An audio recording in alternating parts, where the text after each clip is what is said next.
I hear you, man. I totally get it. Yeah, I know. That's why it's I don't want to. I was actually feeling kind of good today. So. The hip was actually, I had a pretty decent day today. I was walking in and I'm like, I don't think I'm limping. I've been limping for 3 months straight. So it's like odd. And I'm like, I almost forgot how to not limp. It's weird. When you limp for so long, you're like, I feel like I'm supposed to limp. So, all right, let's get this thing, we'll get this fired up. What's up, everybody, and welcome to Bump and Run. I'm Pete Calisano, joined, as always, by the man, the myth, the legend, Scott Bracey. What is going on, dude? Hey, buddy. How are you? I'm doing okay. Have you played any golf lately? I played last Sunday. Mother's Day morning, I played. Nice day for it. Beautiful, dude. I said to the guy I got paired with, I'm like, you can't even script a better day than golf than this. For sure. Like, yeah. Where'd you play? Preakness East. Okay. I played the West a couple times already this year, so that's the first time on East. I tell you, they did a hell of a job in that course, dude. From what it was when it was Passaic County. Oh yeah. Had to, because it was just a dirt track most of the time, especially the tee boxes. Yeah, I played okay. Putting's a little better. Yeah, a little better. Still, it's always a problem when you don't do it every day. Yeah, still work in progress, but better. Speaking of golf, we have the PGA Championship going on this weekend that we'll get to later on. Interestingly enough, I believe we have 16 live, whatever the heck you call it, golfers in the tournament, which I'm glad to see because a number of them, or at least a handful of them, are previous PGA Championship winners. So it would be very weird for them not to be there. And so we'll get into that later on. But the NFL schedule came out. Always a cool thing to look at. You know, as a Jets fan, I remember, I specifically remember last year people saying, oh, because there was some excitement and buzz about the Jets. Zach Wilson's second year, Saleh's second year. The defense looked good. We got Sauce Gardner, great draft picks. And I was like, oh, but you got fucked on the schedule. The first 8 games are brutal. Meanwhile, and what did I remember what I said to you? I don't want to hear that shit. It's the NFL. It's hard for everybody. And then they said, well, the back end of the schedule is a lot easier. They'll be okay. And it's like, how'd the season work out? They start the season 7-3 and they end on a 7-game losing streak.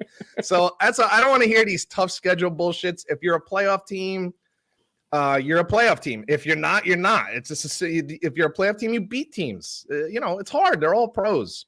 So, but it is certainly interesting to look.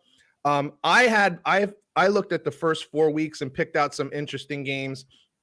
And then I kind of came up with 4 questions. Interestingly enough, like 3 of them have to do with the NFC North, I guess that is.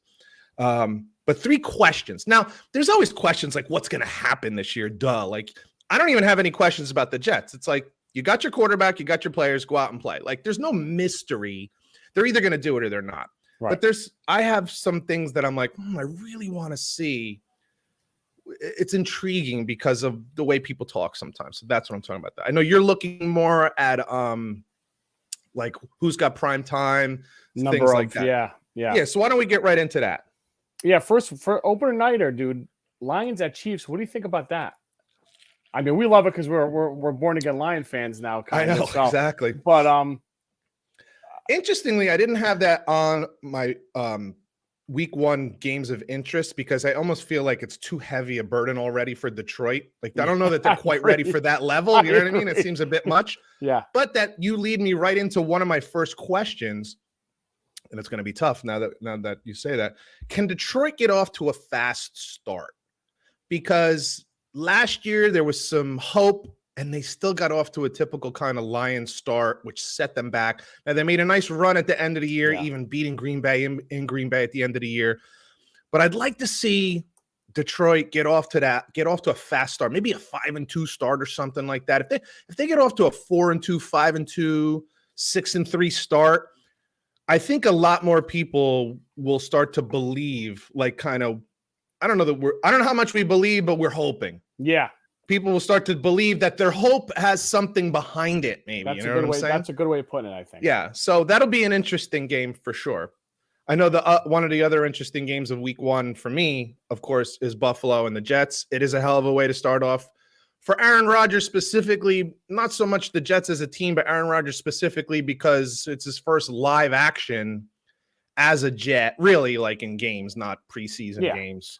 That's a hell of a way to start. Not gonna lie. But no, what's that defensive end's name? Mr. Von Miller. Von Miller. I had Van in my mind. I'm like, that's not it. No Von Miller, which helps. And as we saw last year when he went down, they didn't even have close to the same pass rush. He's definitely out week 1 already, they said? I would suspect he's going to – he got hurt pretty late in the season. He's not a young feller. Thanksgiving, I think he got hurt. Yeah, so that's an advantage for the Jets. But we'll see. Piecemeal offensive line. They're kind of working that offensive line back together. We'll see if Mekhi Becton. But it's a sexy one for sure. You know, that's a sexy game. Dallas Giants is certainly a sexy game. Yeah. Are the Giants for real? They just gave what's his name all that money now. So we'll see if they're for real. It's in New Jersey / New York. The other game that piqued my interest, of course, is Green Bay versus Chicago. You got Green Bay no longer with Aaron Rodgers, and they're giving Jordan Love a shot. And we got all the Justin Fields hard-on holders that think he's the greatest quarterback in Chicago Bears history, even though he's on a current 10-game losing streak. Well, they have an above-average offensive line now. They brought in some weapons for him. There's no excuses now for him not to produce. Maybe he will. Green Bay's got a pretty good defense, so I don't know. We'll see about that. I'm skeptical, but we'll see. 4 teams have 6 primetime games. No surprise here. Chiefs. 4 teams have 6. Yeah, that's without the flexing, and that's without that's a Thursday, Sunday night, or Monday. Correct. Okay. Or Saturday too, I think, later in the year. Late. Okay. Yeah. Gotcha. And then your Black Friday game too. Now you have right. So Chiefs, Cowboys, Chargers, and Bills. I don't see the Chargers as much of a shock there because Herbert's been hyped up for a long time. They got Kellen Moore in there now as offensive coordinator. I'm a little surprised because if you think they're 0-1 with him as a starter in the playoffs. Actually, last year was the first time they made the playoffs. And they're sexy. The Chargers are definitely sexy. Frankly, they got awesome uniforms, and Justin Herbert is definitely a show. But what were the 4 again? Chiefs, Cowboys, Bills, Chargers. Yeah, see, no Cincinnati. No. See, I would think Cincinnati fits in that slot. Actually, Cincinnati doesn't even have 5. And the Jets do have 5, if I'm not mistaken. The Jets do have 5. Isn't that fascinating? I'll go into that right now while we're there. Jets, Giants, Packers, Vikings, Raiders, Eagles, and 49ers have 5 primetime games. I have 2 surprises on that list, and you just said one of them. Packers and Vikings? How about Raiders? Well, because they're the Raiders. I think there's a lot of LA, California love there. I think that's probably why. There's more Raiders. Jimmy G shakes the needle that much though? It's not a Jimmy G thing. Can't be right. If the Raiders, I should put it this way: when the Raiders play in LA against the Chargers, there might be more Raiders fans in the stands than Chargers fans in the stands. They still have a massive draw there. I think that's got to be why. I mean, they didn't even make the. They didn't make the playoffs last year. No, sir. So that's got to be why. It's just the black and silver. It's got to be. That has to be why. Yeah, Vikings. Vikings make the playoffs. So they're like. I just don't think of them as like a prime time. You make a good point. No, you make a good point. Best receiver in the league. Yep. Packers is interesting for me. I guess the people want to see Love, and they got a big fan base. Do you think that was? No, I was going to say, do you think that was done before the trade? But I don't think so. That seems a lot for a Rodgers-less team. You know what I mean? That's even more pressure on the kid now. I don't know if I'd like that if I'm Green Bay. I agree. So what does Cincinnati have? 4? Cincinnati has 4. I believe the Broncos have 4. The Steelers have 4. Ravens have 4. I think New England has 4, which is another odd. You want to talk about a plain Jane team to me? The Patriots are that. The thing with the Patriots is they have all of New England. They're not just right. They're kind of a regional team, and I think maybe there's still some residual Tom Brady, Love. not Tom Brady love, but like Not Tom Brady love that from the became, fans. Yeah, they became New England fans because of Brady, and they're still kind of sticking around, or Belichick lovers or whatever. I think it's probably more Belichick than anything. It's certainly not Mac fucking Jones. No. So you don't think so? And to go the other way, who got snubbed? The Commanders have one game. One. That's probably like a Thursday night against Chicago or some shit. Yeah, right. And 4 teams have 0. Can you name them? Houston. Correct. See, I want to say Atlanta, but it's such a great metro area. You should say Atlanta. I'm going to say Atlanta, so I'm going to go with Atlanta. Yeah, that's good. I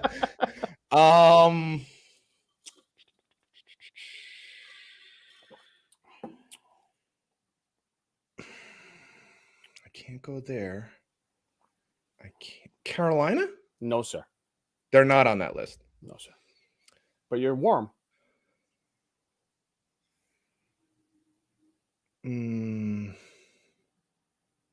Jackson? No, not Jacksonville. They can't be. They got a bunch, right? Huh. I'm looking. I'm trying to go through the divisions. Oh, what about Colts? Yes. They're one. So I got that's 3 out of 4. You're warm. Yep.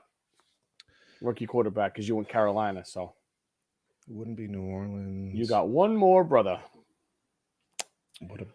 I'll give you a hint. We talked about them a ton last year for a lot of reasons.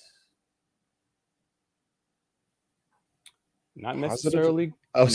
Negatively. Oh shit! All right, give it to me. Arizona.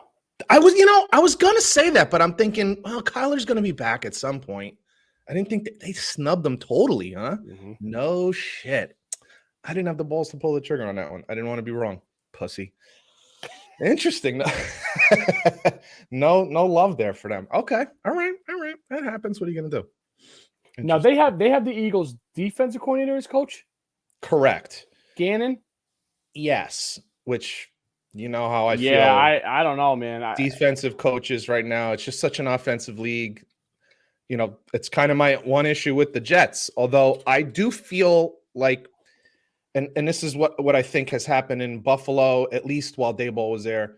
If you got a defensive head coach, if he at least just turns the reins over to the offense coordinator, is more or less hands off, unless it's like go for it on 4th down, go into the 4-minute drill, whatever. It can work, but the problem is, like, listen, speaking as a former head coach, and I was all on the offensive side, I still, there were times where I would tell my defense coordinator, like, hey, I want you to blitz on this play. Like, and they got to do it. You got to take your marching orders. You know what I mean? So it's hard. It's hard to keep your hands off as a head coach. And unfortunately, these defensive head coaches are just so, by nature of their job, they're conservative. They don't like turnovers. They don't like risks because it puts their defense in a bad position. And they just tend to not do well, man. You just look year after year what teams are in the playoffs. It's good quarterbacks and offensive coaches. Yeah. And what's a dude there in Buffalo? I always forget his freaking name. McDermott? McDermott is like the exception to the rule. Yeah, I agree with you. You know, he just is. It is what it is. So, and that's also has a little bit to do with the fact that he's got Josh Allen. I got to tell you the truth, and I know we're months away still, but like, I think this is a big year for Allen. I'm with you on that. And we're going to talk about the top 10 AFC quarterbacks in a little bit. I still have him relatively high, but I'll be honest with you, this was the first time that I'm like, if you remember before the season started last year, I would say more than half of people had him ahead of Mahomes as best quarterback in the league. I think there were a lot. I mean, frankly, he was the front runner for MVP last year. Preseason, like, who do you think's going to win? He was the odds-on favorite to win the MVP. And, this goes to show, like, offense coordinator, quarterbacks coach with no Daboll, it's different. It's just different. Yeah. So it wasn't as bad as people said, oh, he's a turnover machine. His turnovers weren't that much different than they were the year before. And he's a little bit of a gunslinger. That's the way it is. Nobody gives a shit when Patrick Mahomes turned the ball over because he's so creative. Well, Josh Allen is kind of the same. But with that said, it wasn't as great last year. So We'll get into that in a little bit, but yeah, I agree. I kind of agree with you because, you have guys that are coming up, especially in the AFC. We'll get to those names like, your Joe Burrows, Herbert, Trevor Lawrence. Like there's others like, you can fall back on that list pretty far, pretty quick. It is amazing. And just for those who are listening, we're not even doing the NFC quarterbacks because I don't know. What is there, like 2 good ones? I got to tell you the truth. The 3 names that popped to my head were what Hurts far and away number 1. Right. And then the 2 names that popped to my head were Dak and Kirk Cousins. And right. They'd be like 15, 16 in the AFC. Yeah. I don't know. And the kid from San Francisco who's not even going to play. It's so we didn't even bother. It just is a testament. And now you're moving Aaron Rodgers from the NFC into the AFC, so it's even more ridiculous. And I like Danny Jones, but not that much. Yeah, right. So anyway, hey, week 2, I have some interesting games. Baltimore versus Cincinnati, I looked at and I thought was interesting because frankly, Cincinnati still has Burrow on that rookie contract, and you no longer have Lamar Jackson on his rookie contract. Now you're paid that man his money. That it's going to be interesting to see how they keep talent around him. You're going to have to make sacrifices. If you're giving a guy 45, 50 million a year, you're going to have to make sacrifices somewhere else. This is what you and I have talked about for years on this podcast. You find out the greatness of a quarterback when he starts making his money, because then you can't surround him with a bunch of A-listers. He has to turn rookies, second-year players, and B-listers into A-listers at wide receiver and tight end. And I just am not sure that Lamar Jackson can do that. I don't know that he's that kind of passer. Right. Forever we've just heard they don't surround him with talent. Well, did you ever think that some of that falls on him? And you can't tout how many touchdown passes he throws and then say you don't surround him with talent. Well, who's he throwing these touchdown passes to? Lamar Jackson has thrown 101 touchdown passes in the last 5 seasons in 61 starts. So he's throwing them to somebody. You don't get to say that anymore. So that's why this is an interesting game to me. And then the next one in week 2, which is a rematch of the AFC championship game, or not championship game, divisional semis. Round. Yeah, divisional round. Chiefs, you get KC versus Jacksonville, and it's in Jacksonville. So it'll at least be interesting. Jacksonville will be pretty healthy. They'll be excited for that game. It'll be intense, and they're at home. I think that's interesting because that fan base in Jacksonville, which isn't exactly the rowdiest fan base in the world, but I think they should be pretty up because their team played pretty well in Kansas City, and now you get that same team, Super Bowl champs. Maybe there's a little hangover. Jacksonville wins that game.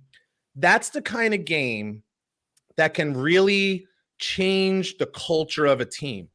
Even though Jacksonville made the playoffs last year, they kind of made it by the skin of their teeth, and they got beat in the second round.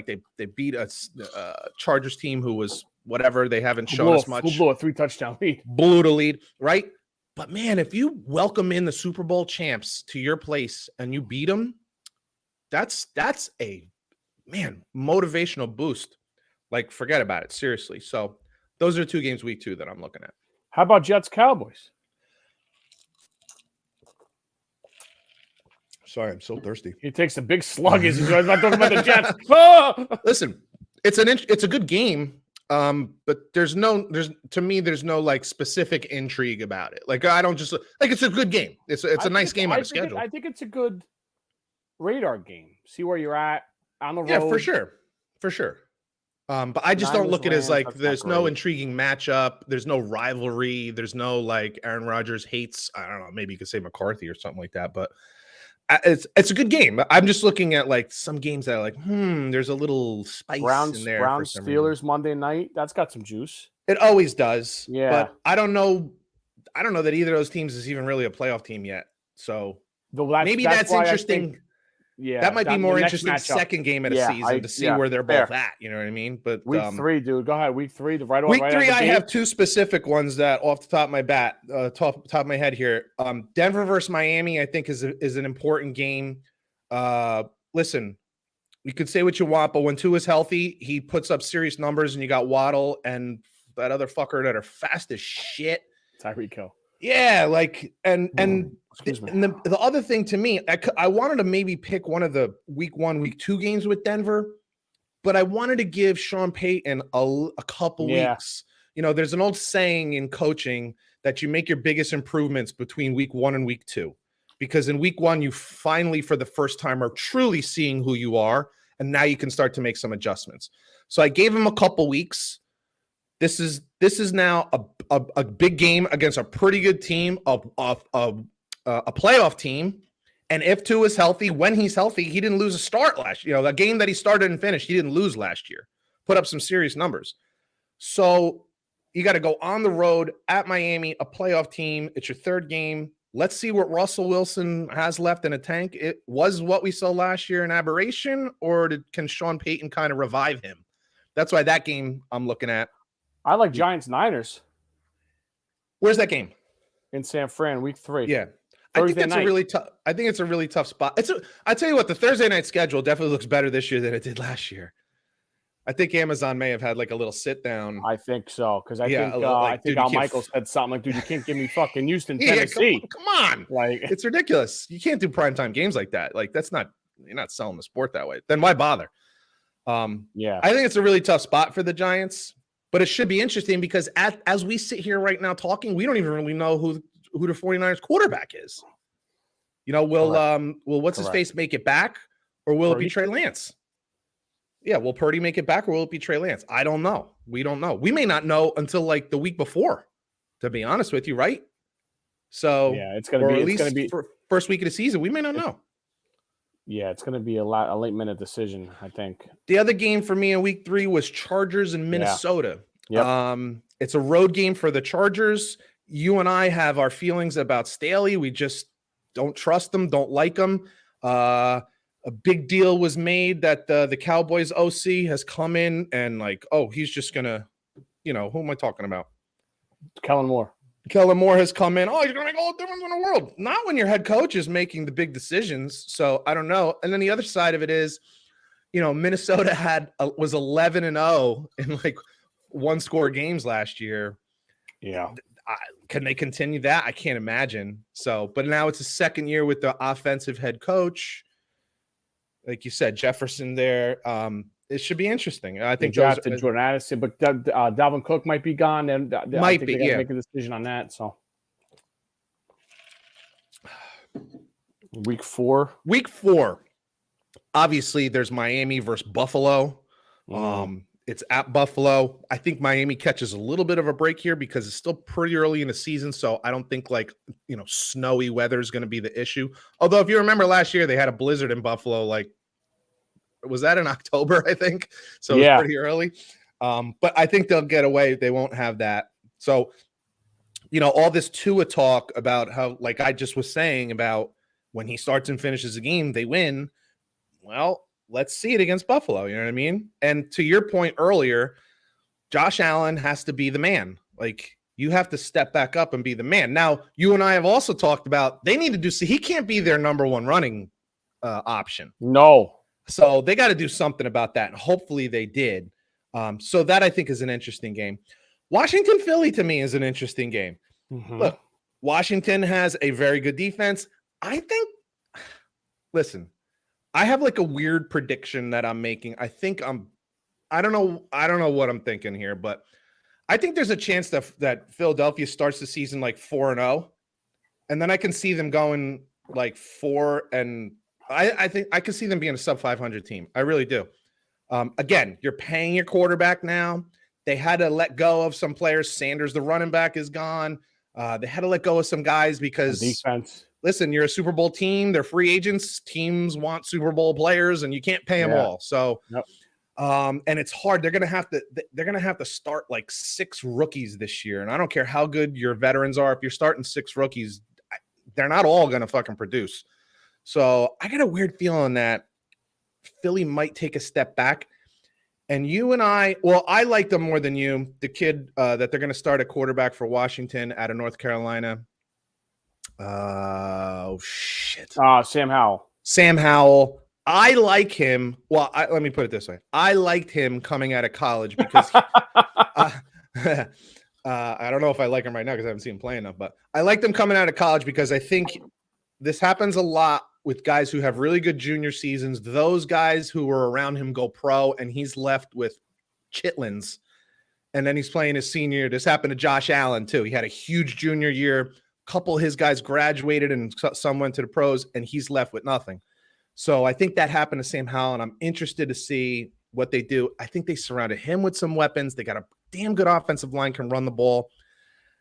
That game's in Philly, but man, I wouldn't be surprised Washington wins that game. And then, of course, Kansas City versus the Jets.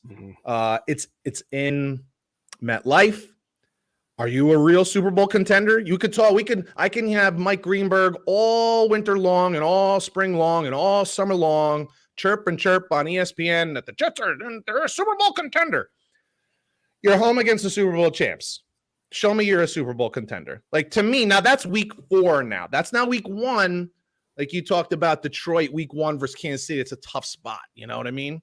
Or even the Jets week 1 against Buffalo. Tough spot. Like, week 4, got 3 full weeks under your belts. Aaron Rodgers as a starter. You've worked Weather's still good. Weather's still good. You're home.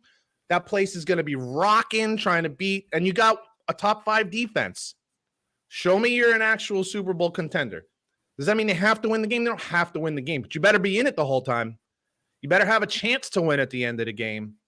Teams lose. That happens. You lose at home. I mean, it happens. But were you competitive? Was there a chance to win? Show me that. And then if that happens in that game, they win that game or they're competitive in that game, then I'll tell you they're a playoff team and maybe a Super Bowl contender. I won't say it until then. I don't care what anybody says. I don't care what anybody predicts. You guys show me that kind of shit. Especially if you're the Steelers, you don't have to show me that. Okay, if you're Baltimore, you don't have to show me that because you've shown me that for decades. Right. That you have the pedigree that you should be a playoff team. You're the Jets. You haven't been in a playoff since 2010. You don't get to tell me you're a Super Bowl contender until you're an actual Super Bowl contender. And I think that game specifically points to whether or not they are that or not. Want to do some quarterbacks? Well, I had 3 other questions. I mentioned the Detroit start fast. I'm fascinated to see, because we all kind of hated Aaron Rodgers. I'm fascinated to see what Green Bay looks like without him and with Jordan Love starting. Sure. This is kind of a similar to the Detroit thing where I'm kind of rooting for the kid because he got beat down so much. Colin Cowherd always killed him and all this kind of shit. And I'm rooting for the kid. And I'm also rooting for the organization to be right for having walked away from Aaron Rodgers and a pain in the ass. But we'll see, because listen, say what you want. Aaron Rodgers is an all-time quarterback, so whatever. I had kind of alluded to this, that I'm really interested to see what happens with Justin Fields now that they've kind of surrounded him with players. I'm skeptical because I just don't think he's that good. You're gonna bring players in from Carolina. How'd they do last year? Like he had pros. You had Baker Mayfield thrown to him last year. Is Justin Fields a better passer than Baker Mayfield? I don't even like Baker Mayfield, and I don't think he is. So, but we'll see, right? You surrounded him. We'll see. We'll see if he can break his 10-game losing streak. And then finally, to your team, is Russ done or is Russ not done? Can Sean Payton bring that back out of him? It was pretty bad last year. And so I genuinely don't know if I had to bet, like if I had a gun in my head and I had to bet, I'm hoping it was a lot to do with Hackett too. Like that's what no offense to you now, but no. At least Aaron Rodgers is bad match is bad match. Yeah, if it's a bad match, it's a bad match. But there was other things that went on that had nothing to do with the OC. Personality wise and there's that. There's some film that even Troy Aikman or Kirk Herbstreit would point out, like, dude, here's your read. Your guy's wide open. I remember. You either missed him or you threw it to him. Like you either missed that he was open or you threw it and you flat out fucking missed him. Yeah. Like that's not your coordinator. That's the guy with the ball in his hand. So I'm fascinated. That might be like the most fascinating storyline for like the first 3 or 4 weeks of the season is Russell Wilson back. Like, I think more than anything else, I think that's like the biggest question that people are like, what's going to happen? Because nobody has a real answer for that. Yeah, and I think they can get off to a decent start. I think it's Raiders, Commanders, Dolphins, and I forget who week 4 is, but like you can maybe get off if you get off 3-1. Changes everything. Momentum is a bitch. Yeah, absolutely. All right, yeah, let's get to the top 10 quarterbacks in the AFC. I'm gonna start number 10, sir. Mm-hmm. Okay. And what an excellent segue. I got Russell Wilson. Okay. I was trying to keep him off this list. I just couldn't because Tannehill, they were trying to get rid of Tannehill. The Titans aren't going to be a good team. Kenny Pickett's second year, he's interesting to me. He's probably at 11 for me, right there. Right. You got rookies in Houston and Indy, and so I went with Russ at 10. I'm hoping what you said with Peyton fixes him a little bit, but loaded AFC, as we're going to find out shortly. I waffled back and forth on number 10, and I gave your boy Russell Wilson the benefit of the doubt. So I put him at 9, and I have Ryan Tannehill at 10. And what's fascinating about that is if you look at the statistics from the last 5 years, Tannehill is right up there at like number 6. 66 games started, 41 touchdowns, 25 interceptions,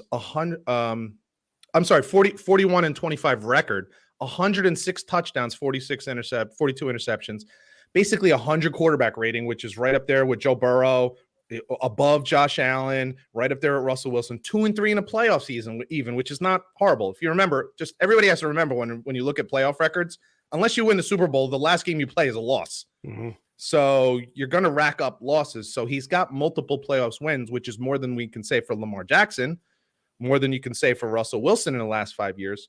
So Ryan Tannehill is better than people ever want to give him credit for. I just can't believe that Russ fell off that hard, that fast.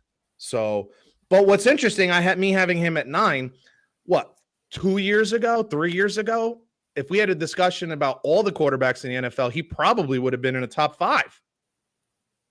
Maybe that was pre-Joe Burrow, pre-Justin Herbert, and pre-Trevor Lawrence, and I don't know, a couple other names on that fucking list too. So anyway, so my 10 is Tannehill, my 9 is Russell Wilson.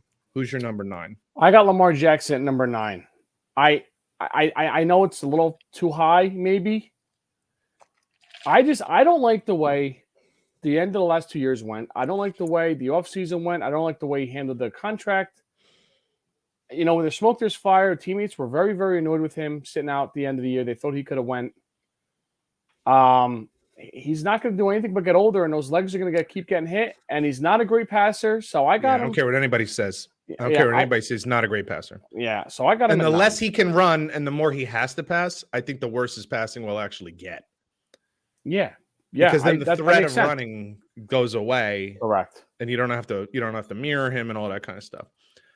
Interestingly enough, I have him next at number 8. He's my number 8 pick. Now, I agree with everything you just said, but with the fact that they were able to actually settle that contract issue, shit's been quiet since, right? There's no more discussion about that. So that is done and out of the way. But I'm sorry, like I look at the rest of the list, and as I'll mention these names as we go on, like I'm not putting him ahead of anyone. I guess maybe you could make an argument for the next one. But yeah, I just especially when it comes down to the playoffs, I stand by what I said. It might have been the first fucking episode of this podcast where I said Lamar Jackson is the kind of guy that you're never going to lose. You're never going to win less than 10 games, but you're probably never going to win a Super Bowl either. Yep. So, and I stand by that. I haven't seen anything that changes my opinion on that. And now that you're paying him $50 million, that's 20, 25 million that can't go to an offensive lineman, that can't go to a tight end, that can't go to an outside linebacker. Oh, Baltimore always has that tremendous pass rusher on the end. Not anymore because you can't afford him. So you're going to really have to carry the team. And I don't know that he's that guy. So that's my number 8. I think your guy you're talking about right now could be Tua Tagovailoa. It is. So I have him at number 8. Okay. Injury history aside, like you said before, I think he's a great player. I was higher on him than you were. He's got two dynamic weapons. He's got a great offensive mind at coach. He plays in the warm weather. If he stays healthy, dude, I think sky's the limit. But again, that's a humongous if because he was thinking about retirement. He said this offseason. So that's scary. So let me say this. I forgot to mention this, that this is how I kind of factored. These are the factors that I included on how I got to my quarterbacks. I took the player as 75%. So like the player himself, 75% of his my rating is based on that. I also took in 15% on the supporting cast. Okay. And then 10% on the coach. So like there's a smaller, obviously the player is the main thing, but then the coach and stuff has a real effect on that stuff. And you'll see why, because there's guys on this list I like more than I have them, better than I have them ranked. And you'll see what I mean. So Tua, it falls into that. The funny thing is, as a player, I would probably have him ranked lower, but I love the supporting cast. I have come around to at least liking the head coach. I don't know how good he really does in tough times when there's challenges and stuff like that. We'll see about that. But to your point, when Tua is healthy, and I mentioned this before, if he starts and finishes games last season, he didn't lose, not once. You got those kind of receivers, pretty decent offensive line, good head coach as far as offensive mind. Hard to argue with it, man. I mean, but the whole question is, and this is why probably he's as low as he is the health. I mean, went down twice last year, went down the year before, went down twice when he was at Alabama. I mean, this is not like an unusual thing for him to get hurt, and it costs, because you look at that playoff game against Buffalo at Buffalo, and your third string quarterback out of Kansas State, I don't even remember the guy's name, Thompson, and he almost won a game. But so Pete, he's going to baseball training camp to learn how to get tackled. Oh my God! What was that story? It was to learn how to slide or something like that. Yeah. So that's that's why. But the production is ridiculous when he plays. It is what it is, man. It's hard to deny. I don't like him too small, too fragile. But bro, the numbers are there when he's on the field. At number 7 for me, I got Deshaun Watson. Wow, you have him pretty high. Yeah, I got him pretty high. No bullshit now. You don't think? Fresh off season now, keeping his tail clean, working with the guys.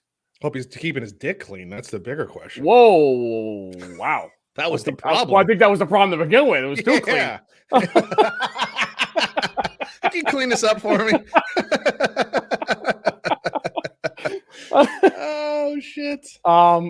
Cleveland, they want to run the ball first. Oh my God, that's funny. They want to run the ball. He started looking a little bit better week 15, 16, 17 down the stretch. A little. Talent's there, dude. He's, if he just gets it back together mentally, I think sky's the limit for him. I don't even have him on the list. Yeah, I figured that. We're getting low enough. Yeah, I couldn't do it. What are we up to? Number 6? Yes, sir. My number 6 is Trevor Lawrence. I like him a lot. I saw plenty last year to really like and to really be hopeful for. I also saw plenty to have questions about.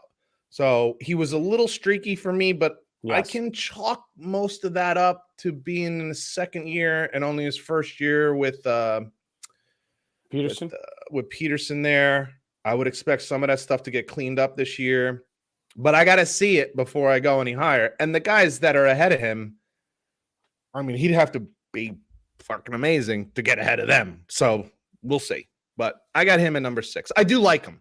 If you remember that draft, both of us said I had said I liked Zach Wilson's ceiling, but I felt like his floor was low. Yeah. Whereas with Trevor Lawrence, I felt his floor was pretty high. I just didn't know how much higher he could go. I never thought he would be a bust. I knew he was never going to be a bust. I just didn't know how good he can be.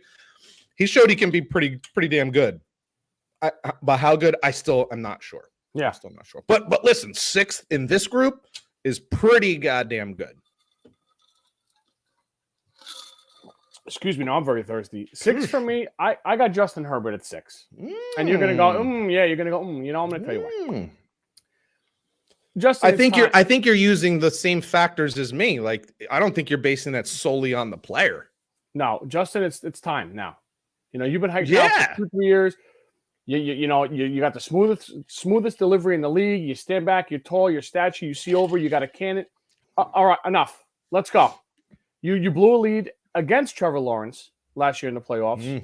So that's why I can't put him ahead of him. It's a good argument. So I got him at 6. A lot of that, right, is coaching. Guys standing in the lineup. Mike Williams and Keenan Allen, to be fair, are always out of the lineup for him, so that doesn't help. Know. But he's got one of the best dynamic running backs in the league in Eckler. Let's go, Justin. Put up or shut up now. That's your 6. That's my 6. Now, let me just ask you this, because it's clearly between those two. If you were the Denver Broncos and you were drafting a quarterback and you now have your choice, knowing what you know now, knowing everything you know now. Yeah. Like, let's say they're both free agents. Let's look at it this way. Both Trevor Lawrence and Justin Herbert are free agents. Which one you going after harder?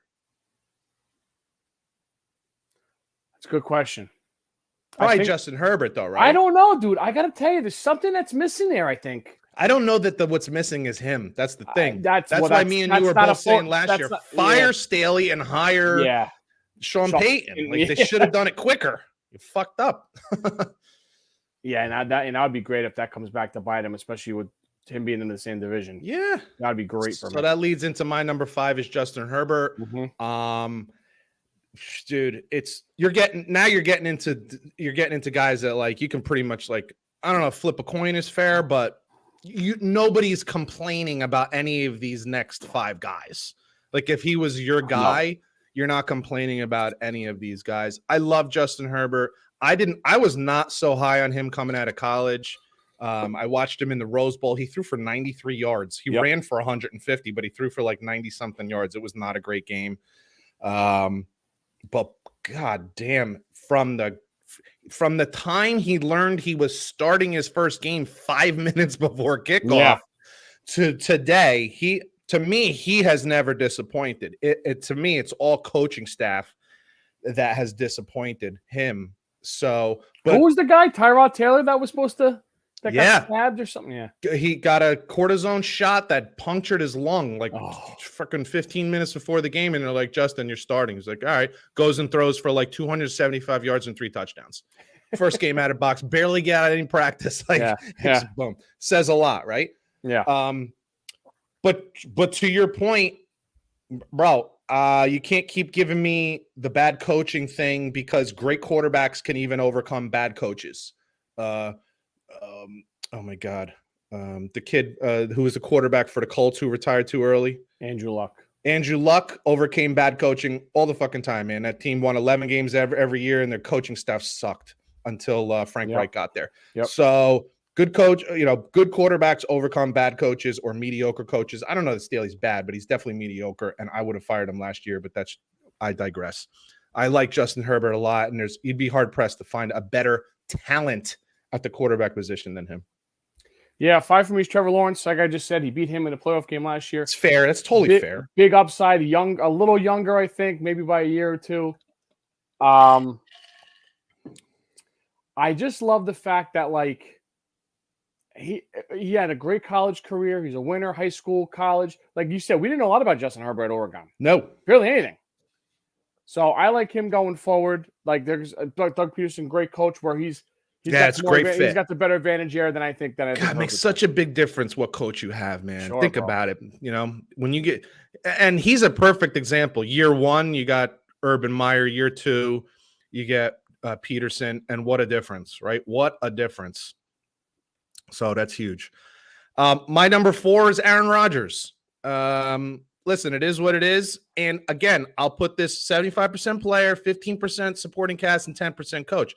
Frankly, Aaron Rodgers should be higher than 4 if you take into account his talent and the talent that's around him. I'm not sure what the Jets offensive line is going to look like, but bro, you have Hardman, you have the offensive rookie of the year who people have in top 8 of wide receivers in the league right now. You have good tight end. They brought in, they drafted a late tight end, a kid who has the second highest score during the combine of any tight end in history. But he transferred, I think, from Penn State to Old Dominion. Was it Penn State? Yeah, I think it was. Whoever was the offense coordinator from one of the Big Ten schools went to Old Dominion, and he went with him. Kid runs like a 4.45 40. He's 6'7", has like a 40-inch vertical leap. Like there's weapons there. There's weapons there for Aaron Rodgers, like lots of them. And he's got his guy, Nathaniel Hackett. Good run game. Good running game. My question that keeps him at 4 and not higher is there's pretty good guys ahead of him, number one. And frankly, Robert Saleh, number 2, as their head coach. As you look at the coaches that are ahead of him, I think they're all better. So, but I got Aaron Rodgers at number 4. Hard to complain, dude. Hard to complain. What I do like about Aaron Rodgers, and this is, off the beaten path a little bit, he's already talking about some kind of a contract extension with the Jets, which blows my mind. I mean, the guy is just so bizarre. But whatever discount for number 4, Aaron Rodgers. I got same thing, same reasons you said. It'd be higher if the guy wasn't always fucking around in the playoffs and all the other shit he brings to the table off the field. But it seems to be a happy place right now. I hope it, for your sake, it continues through the season.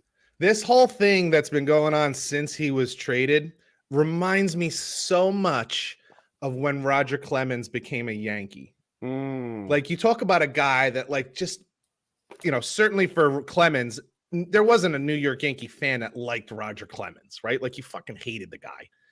And most people outside of Green Bay don't like Aaron Rodgers. But when he becomes your quarterback, he shows up at Knicks games. He shows up at Rangers games. He's chugging beers. He's getting standing ovations. Everybody wants to, everybody's thrilled. Suddenly he's the greatest guy in the world. And frankly, I think he's eating it up a little bit and says, hey, I wouldn't mind hanging around here.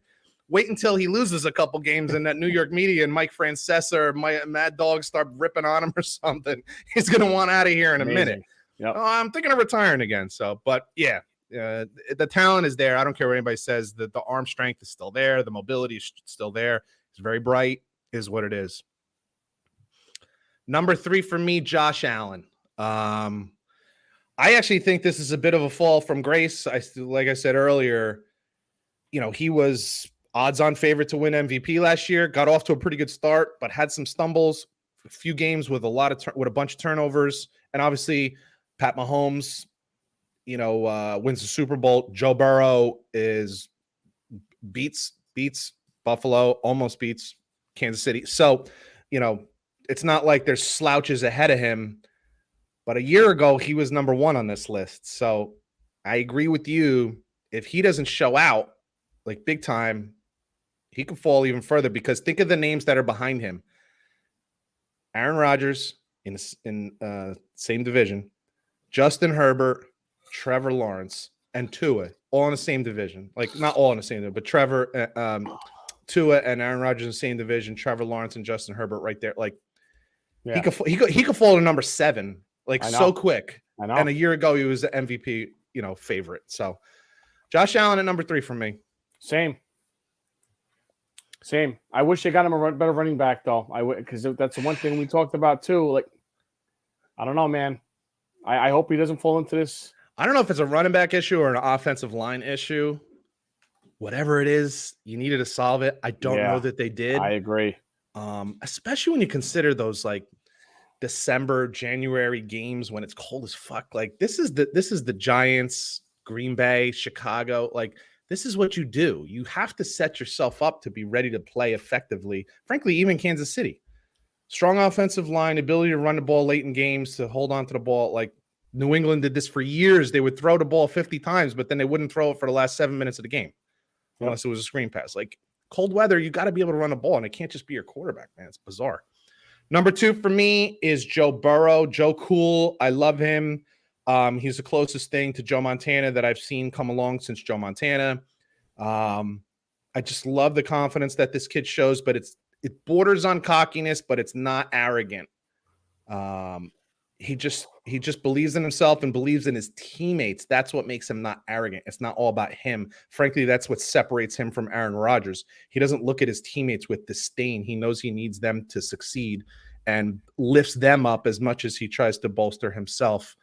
But goddamn, does he just ooze confidence and just ability, talent, and his accuracy is second to none on this list. I don't care, even ahead of my number 1. So, but for my money, number 2, Joe Burrow.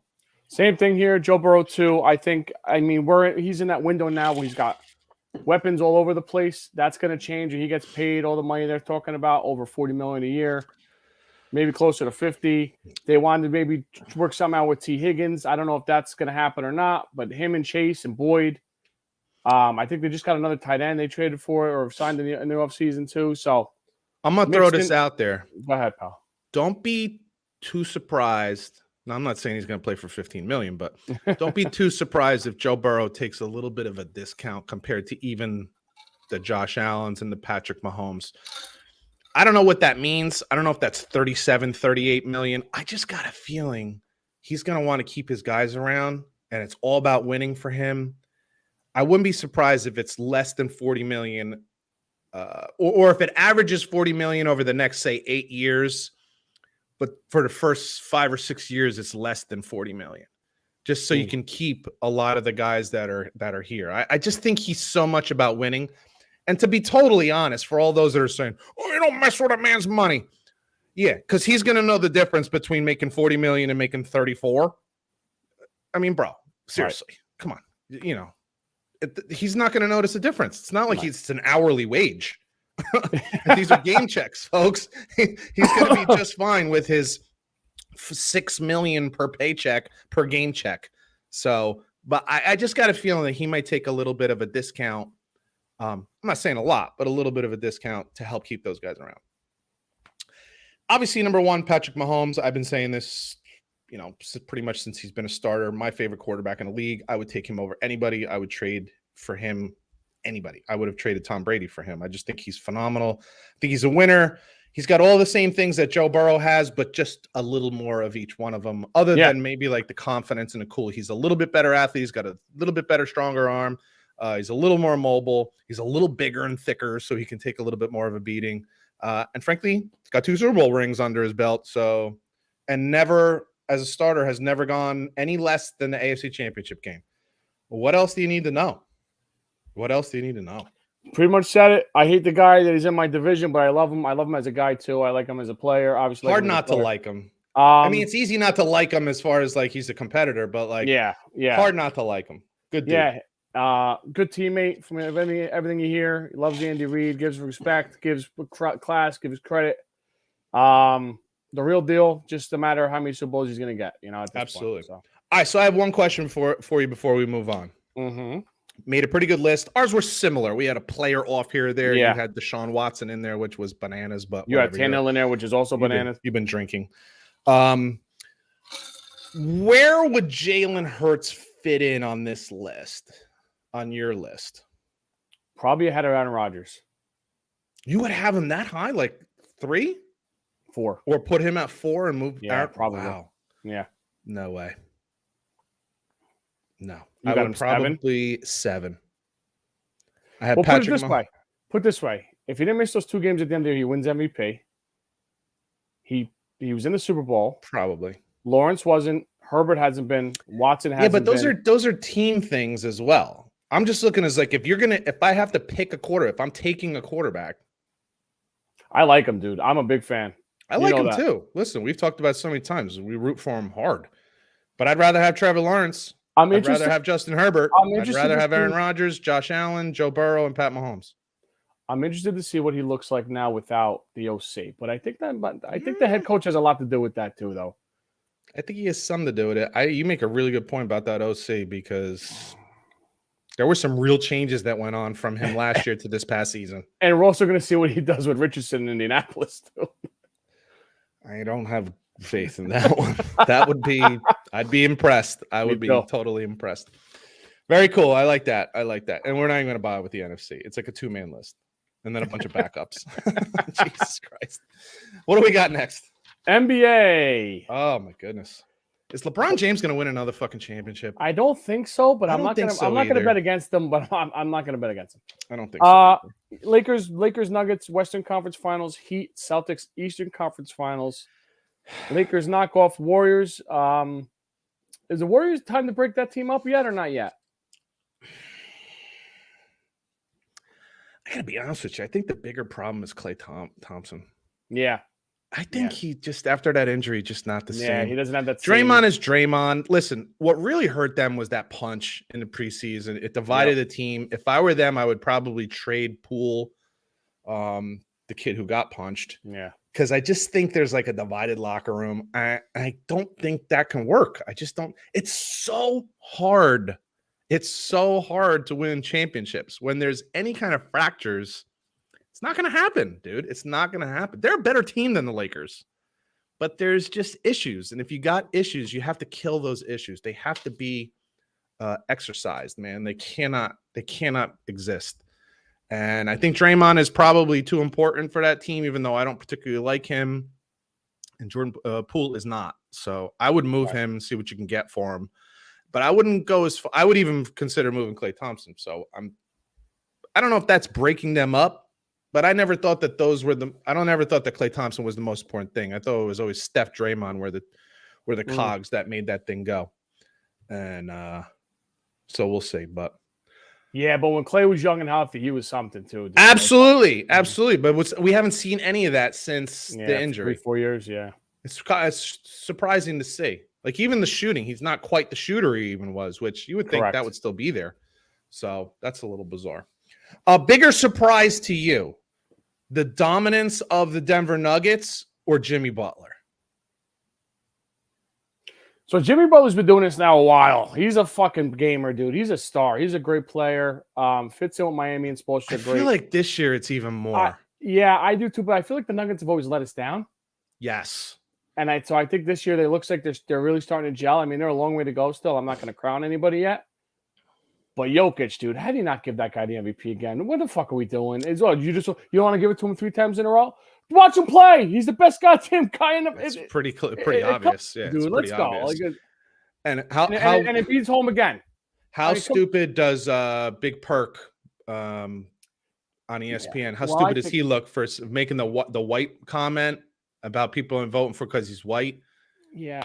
Now, what do you think, dude? You think you still, as you're watching now, as these teams are the best versus the best, you still think Embiid is better than him? Come on. I don't know why Perk's on TV, but he's got a big mouth. That's why.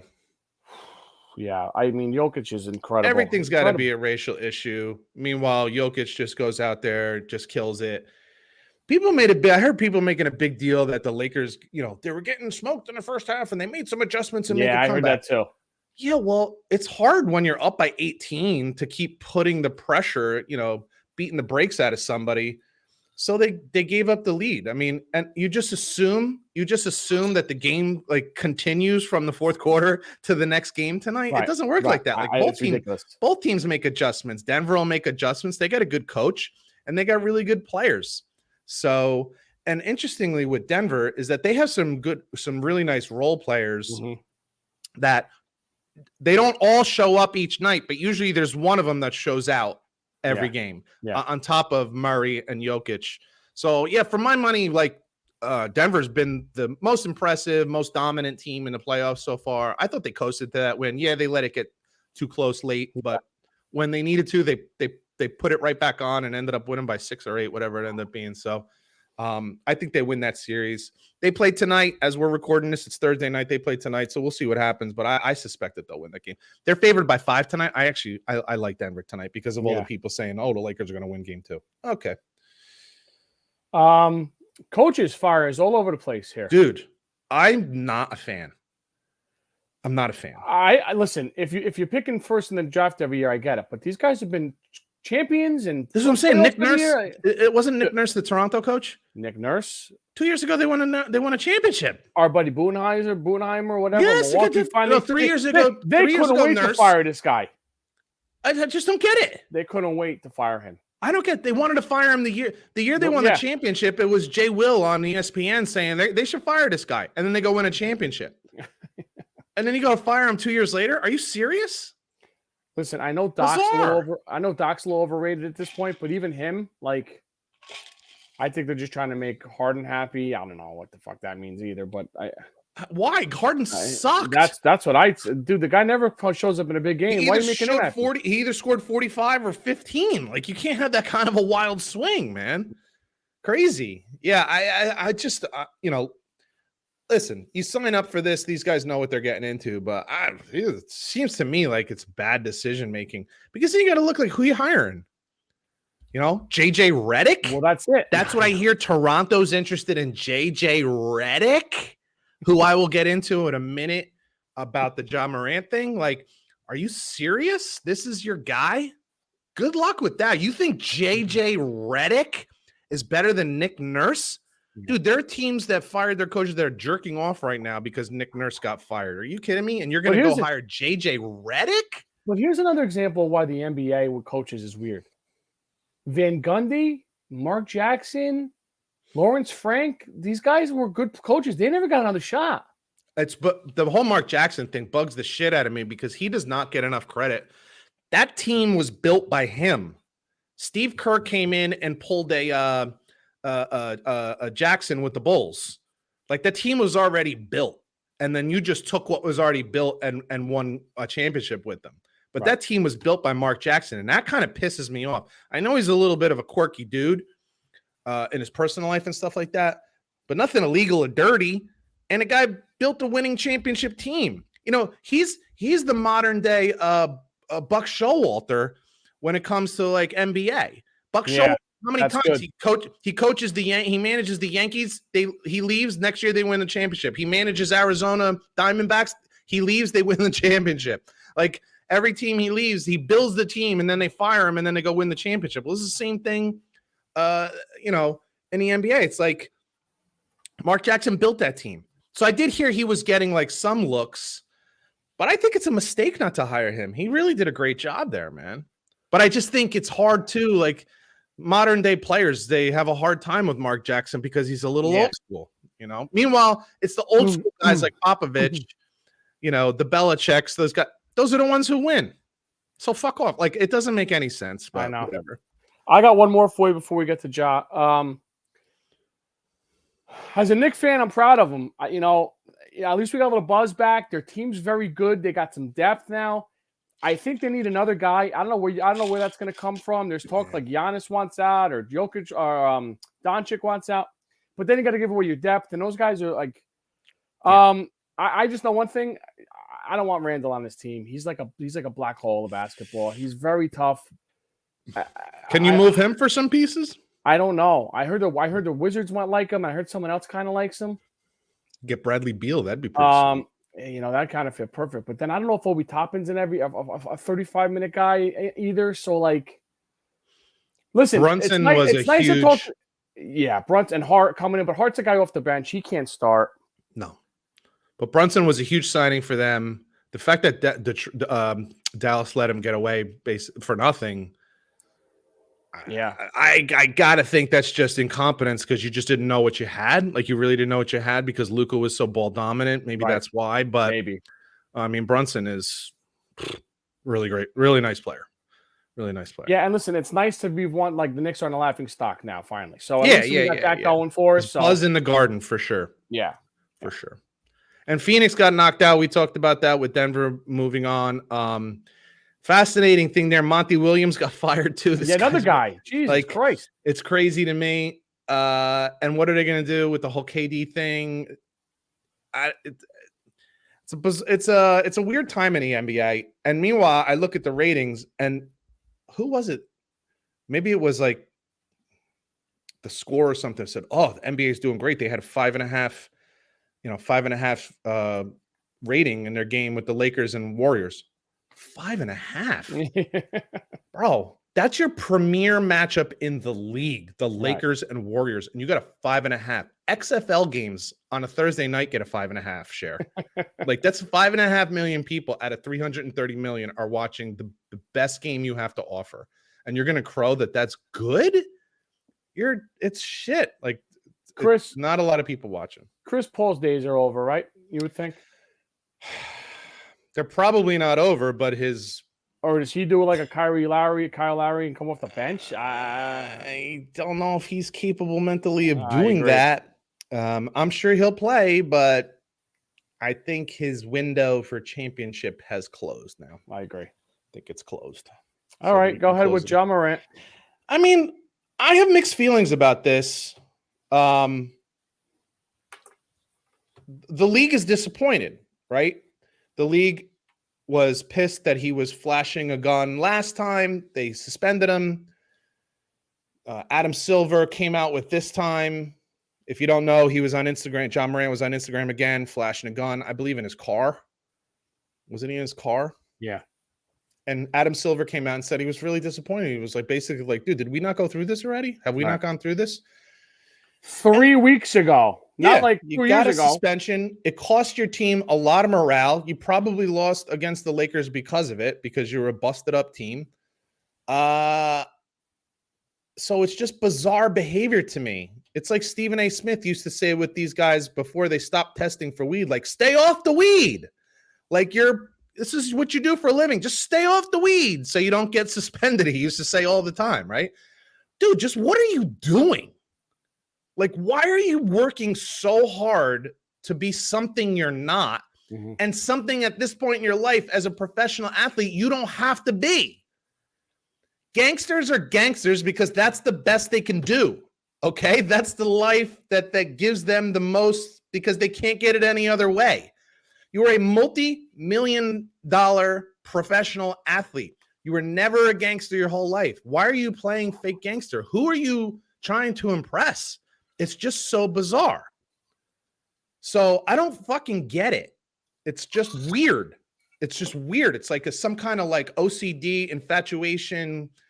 I don't even know. So that part of it's just weird to me. Like, you almost just lost your career. And now you were the face of the league. My cousin posted on Facebook, like, this guy went from the face of the league to like being just another thug in the NBA. Yeah. What a shame. Yeah. Like, I was one of the guys that would say, I've said it on this podcast, I'm sure, one of the only reasons I ever watch the NBA is to watch John Morant, because the kid plays hard every single night, every single play, and he's fun to watch. And now it's like embarrassing. Like, that's the face of your league. I agree. So he needs help. I don't know what the hell's going on, but what does that mean? Somebody's got to grab him, dude. I don't know. And choke him. Do you suspend him? Well, he's definitely going to get a suspension. And then this is when the JJ Redick comments come in. JJ Redick said, I don't like it. Blah, blah, blah, whatever the fuck he said. But then he said, we have a culture of guns in this country. Basically starts making a political statement about politicians and people on the right with their guns and how we have a gun culture and all this kind of stuff. Oh, Jesus. And he said, I don't understand why he should be suspended because he didn't do anything illegal. And then he called out anyone basically on the right who had comments about it. I don't know if Charles Barkley is on the right, but he had comments about it. So you're calling out Charles Barkley. But here's why JJ Redick is a fucking idiot and totally full of shit. You're going to call out Pete Colasano and Scott Bracey, who are just regular dudes, right? And we complain that this guy who's the face of the league is acting like an idiot. You're going to call out regular people because it's easy for you to do. If you don't like the way John Morant is being treated, why don't you call out Adam Silver, who's disappointed in John Morant and is going to end up suspending John Morant? But you won't do that, you self-righteous little asshole, because you want a job as a head coach in the NBA. So you're not going to call out the NBA and the powers that be in the NBA for doing the exact same thing that everybody else in America is saying, which is that John Morant is acting like an idiot. Okay? That's why JJ Redick is a little prick boy penis who shouldn't even be allowed to talk anymore. Dookie. Because you're talking out your ass and you're only talking to the people that can't defend themselves. You're not saying it to the loud voices. You're not going to go face to face with Charles Barkley. You're not going to go face to face with Shaq. And you sure as shit aren't going to say anything to Adam Silver, who's saying the exact same thing that everyone else is saying, that this was poor judgment, bad decision, and it looks bad for the league. Yep. Do you remember the Malice in the Palace? And everybody thought that every black NBA player was a thug. This is what the league is trying to get away from, you dumb ass. This is bad marketing. It has nothing to do whether it's illegal. No shit, it's not illegal. He didn't do anything illegal. Yippee. This is what we want. Yahoo! Guys flashing guns. This is what you want? That's what you want as the face of your league? If you got a problem with that, then you go directly to Adam Silver and you chew his gay ass out. You don't come at regular people. Okay? I don't want to hear that shit. That's why he's an asshole. Done. Well said. Any questions on that? How many games do you think he gets? The one thing I will say is that to a degree, he's kind of right in that he's not really doing anything illegal. But your problem is not with the law. Okay? The law isn't arresting him. The state of Tennessee and the city and county of Memphis are not arresting him. Your problem is with the NBA. They're the ones who are going to suspend him. So don't bring up your right-wing politicians, okay, and your gun-toting Americans and your right-wingers. They're not the ones suspending Ja Morant, idiot. It's Adam Silver. So go to him and speak your mind to him. And until you do that, shut the fuck up. Now I'm done this time for real. Sorry. Well, there's a good golf tournament on TV. I'm watching. Rochester, New York, second major of the year, the PGA Championship. Frost delayed to start this morning. You don't see that often in mid-May. No. Very interesting to me. I'm happy to say that there's 16 LIV. I'm watching Phil Mickelson on my little mini smart machine right now. He's even par. Looks like the leader is at what, 4 under? Yeah, DeChambeau at 4 under. DeChambeau, a LIV player. Look, from the beginning of this fracture between LIV and PGA, you and I talked about it and said they need to come up with some kind of compromise. And in the last week or two, I don't remember exactly when it was, even Rory, who has been the biggest defender of the PGA, came out and said, listen, we need to come to some kind of solution here. And I will give you and I a pat on the back because we've said, you know, there is a very simple solution out there for the PGA Tour to say you need to be in a certain number of PGA events, not including majors, to qualify for to be a PGA member. Whether that's 12 or 15 or 20, I don't know. I don't really care what number they come up with. They can come up with whatever they want. But even Rory now is saying we need to do something because the problem is you're watering down the victories for the guys that are still in the PGA. And then you look at the leaderboard and you're like, holy shit, 3 out of the top 6 players at the Masters were LIV players. You get the leader right now, DeChambeau is an LIV player at the PGA Championship. You can't keep watering down your product while people are looking and saying, yeah, but every time you have majors, it's the LIV players who are right at the top of the board. Even Brooks Koepka was leading the Masters after 54 holes. So I'm glad to see that part of it. Beautiful course. I remember Jack Nicklaus saying that the Masters wasn't the most important tournament to him. The 2 most important tournaments to him were the U.S. Open because it was his national tournament and the PGA Championship because it was the tournament that represented the organization that he was a part of. So I think this tournament means a lot to the players.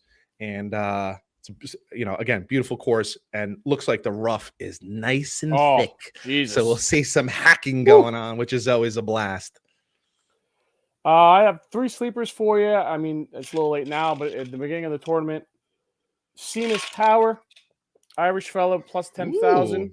Good. That's a stretch. Harris English, plus 12,500. And Terrell Hatton, who's been playing decent golf, plus 5,000. He just missed a chippy par putt, though. I don't know what the odds are on this guy, but the one guy that I've been like following the last couple of years, he came close at the Masters 2 years ago. He's usually around the leaderboard on Sundays with most of these majors. Is it Cameron Smith?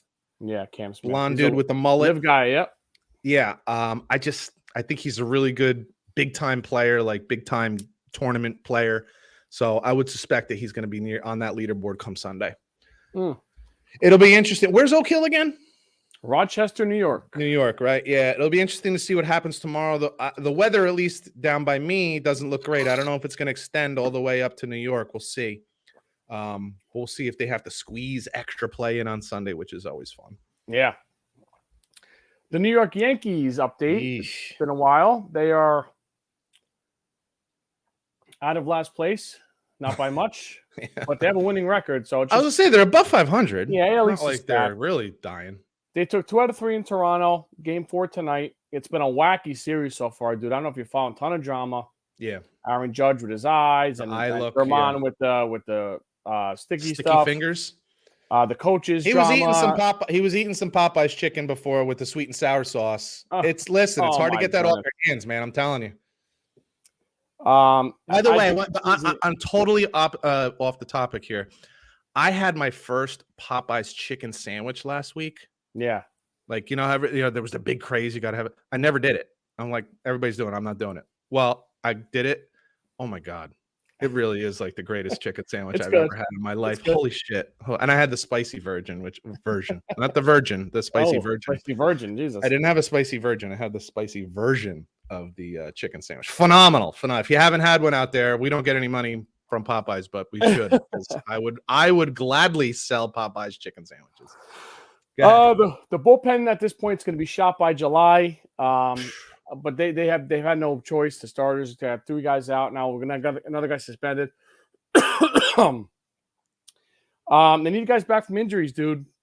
This is ridiculous. Again, I feel like we say it all the time. Savvy's coming back Sunday, so that'll help Germán start at least one time, and the other time be a bullpen start until he comes back. Rodon, bad back, big contract. He's starting to throw 90 feet, 120 feet off flat ground. Yippee, see him in August. Really that long? I don't know. He's got so much to do. Dude, he's starting from scratch. He's at least July. Wow. Rodon. Stanton says he's going to work out, but he's hard to count on. Oh, that's hard to count on. Sad. And Josh Donaldson, another guy. I don't know, dude. Do you want a guy that's going to hit 212 and strike out when these young guys are moving, getting on base, stealing bases? I don't know. Like, who's the young shortstop they got? Volpe, right? He's hanging around. He's hanging in there. He's got his struggles, but he's doing okay. I'm glad that they're giving him a big rope to playing good defense though. Playing good defense. I booted one last night. Wasn't great. But for the most part, yeah. I mean, good. It's good to see 22 years old. So you're not panicking yet.